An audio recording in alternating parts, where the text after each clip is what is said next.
You know, once upon a time, I would be ecstatic to enter the theater when a Disney movie was about to be shown on the big screen. Whether I had an idea of the synopsis or not was irrelevant.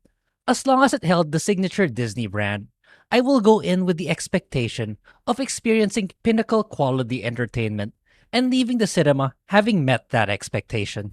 You serious? Those were the days that you could just watch a movie, appreciate the well crafted writing that is fun, engaging, and impart nuggets of wisdom for you and your family and friends to carry out in your daily lives. The value proposition you receive from a Disney product was undeniably off the charts. It's as if this titan in the industry could do no wrong. And it's gone. What? It's gone. It's all gone. Sadly, this was once upon a time, and the Disney we knew and grew up with is barely recognizable. What was once the golden standard of family-friendly entertainment is now but a megaphone for virtue signaling and identity politics. What's a Wendy? I'm a Wendy. Wendy Moira Angela Darling. Truth be told, the Disney name has tarnished so much that some of the messaging they are trying to convey can boomerang right back at them. It's never too late to stop being a dick. Today, we will talk about the latest beloved classic being thrown to the woke agenda fiery furnace, The Little Mermaid. After watching this live-action remake, I have come to a realization. Why do movies need to be 2 hours or more? Decades ago, films would only last around 1.5 hours, but the time spent is rich with engaging storytelling, making every moment count, which is attributed to the animated film's success. Yeah. At present, it has become the norm to bloat a show needlessly just to fulfill that artificial 2 hours or more standard. What took you so long, idiot? There were plenty of unnecessary sceneries, whether it was in the sea or at land, and the new soundtracks. None of them were memorable or added value and only served to bloat the story. Ariel's new songs were not needed. Eric's song was not needed. And yes, that special song was definitely not needed. Swamp! Remember my song in the swamp when I was like, wham, chicka, wham, wham, chicka, wham.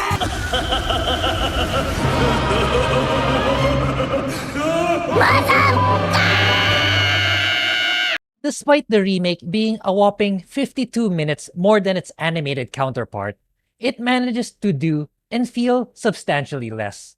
Disney, you need to understand in many cases, less is more. If 2 hours is too much time, then by all means, cut it down to only what is necessary.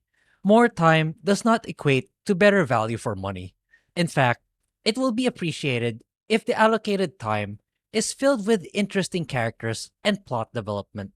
Not to mention, it is respectful to the audience's time. But today is a gift. That is why it is called a present. In the beginning, I already had concerns on how the remake was going to play out. Because for one, the singing performance of Ariel's siblings and Sebastian's composition has been entirely omitted. Why? Why? Instead, all we see are the daughters of Triton filling in the ESG checklist with diversity and inclusion, presenting more colors than a pack of Skittles. Cut the rainbow. Taste the rainbow. Let me be clear. There is nothing wrong with vibrant colors, especially for a film catered to a younger audience. But I wish Disney did the same to, the rest of the film. The initial concern with the trailers presented to the world when they were first released was that the environments were far too dark and could have been more visually appealing with brighter colors. Sad to say that this was not rectified in the final product, despite the feedback. I also questioned the decision to remove Sebastian's role as a composer. Because if that is the case, how is he able to orchestrate the attempt to have Eric kiss Ariel? I mean, dang, I wish I had the ability to lead an orchestra just by pulling it out of my ass. Speaking of Sebastian, man, the terrible CGI really did not do the movie any favors. These morphed and twisted reiteration of these characters we have come to love are completely void of emotion and obliterates whatever semblance of connection that could have been established. You know the saying, a picture tells 1,000 words? Well, if that is true, I would like to believe that a video clip tells 1,000,000. To its credit, this remake did elevate the original animated film. I realized that there's an iconic scene in the original animated film that this remake absolutely failed to replicate, which inevitably destroyed it. That one moment in the animated film that paved the way to everything that transpires afterwards. Good boy, good boy.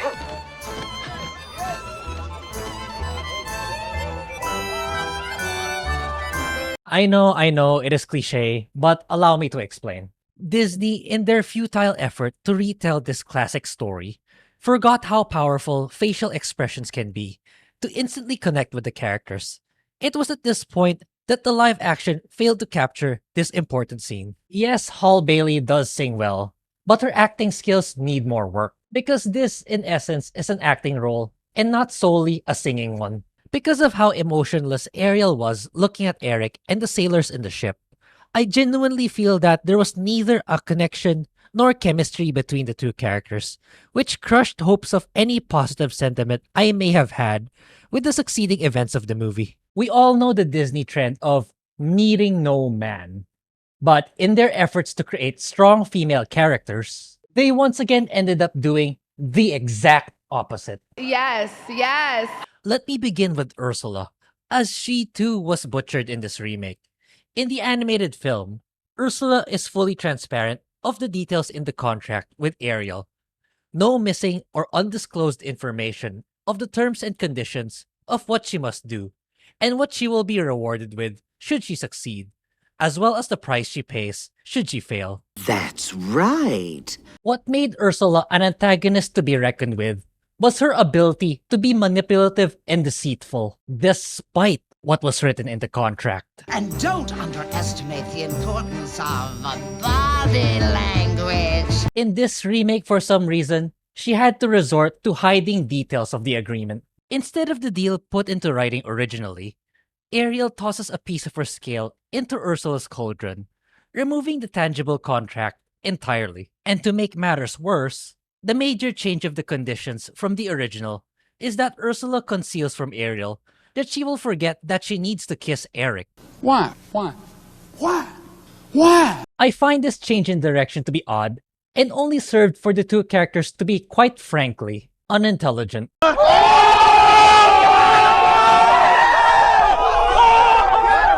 For Ariel, what purpose is it for her to make it onto land? What is her reason for being there? Why does she have legs? Why is she so fixated on Eric? She doesn't have the answers because she forgets that she has to kiss Eric. So she is wandering and interacting with humans without knowing what she needs to do? You serious? Even if you made the argument that Ariel will only forget when they are about to kiss, that still makes her intellectually deficient compared to the original, who is fully aware of what she needs to do. Ariel? Oh. Well, that's kind of pretty. Okay. Ariel. And could Ursula not have set the same conditions as in the animated film? The concealing of details tells me that she is incapable of crafting schemes to deceive Ariel by having to resort to such trite methods. That's right. With this lazy writing, you might as well go overboard. Ursula can just say, "You may have fulfilled your end of the bargain, but you didn't know that I have an army of 1 million sharks ready to attack Triton's kingdom, just in case."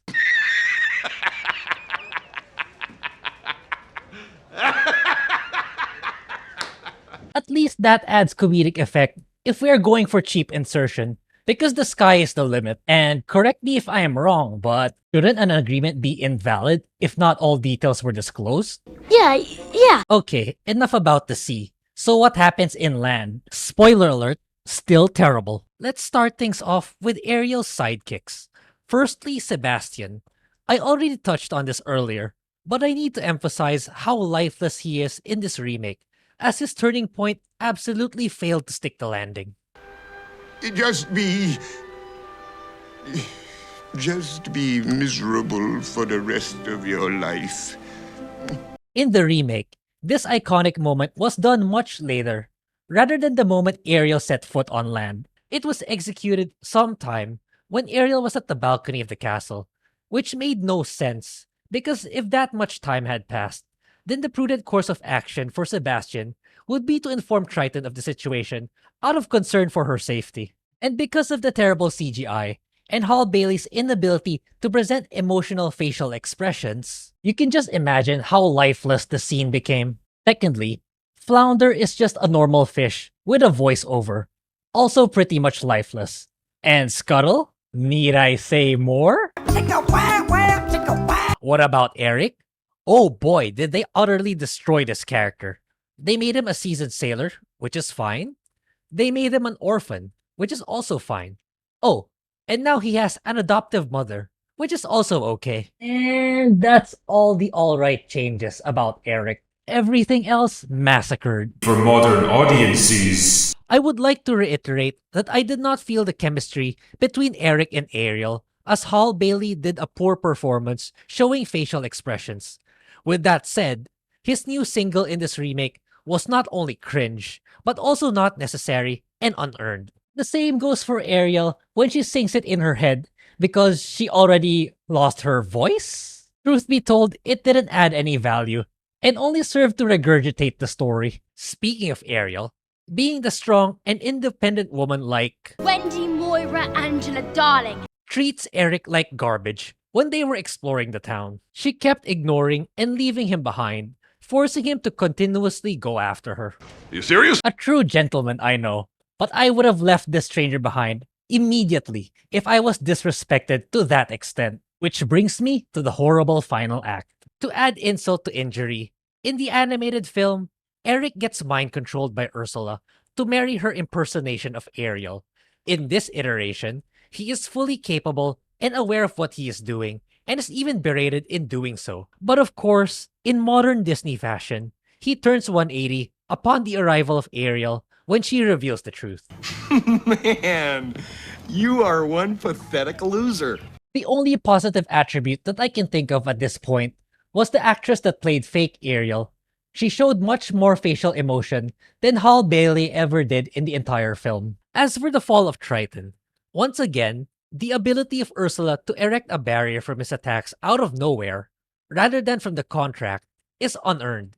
Because as I said, she intentionally hid a critical detail of the agreement, and therefore, the agreement should not be valid. That's right.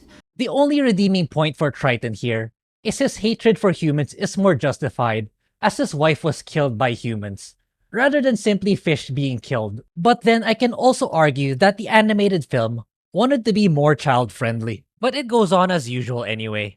And in the final confrontation with Ursula, guess who ends up taking her down? As a master of the obvious, it is of course Ariel. Oh my god, shocking! So you're telling me that Ariel, who is a mermaid, knows how to steer a ship by staring at sailors for 3 minutes? Sad to say, Eric has been completely butchered in this remake. Wasn't the point of him taking down Ursula proves that he is worthy of Ariel's love? Well, strong and independent Ariel, congratulations! You just married a complete imbecile.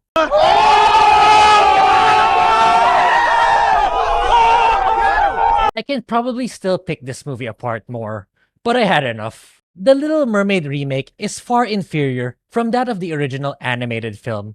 And if you want a fantastic presentation, simply rewatch that one instead. I mean, this is the Disney today, so what else is new?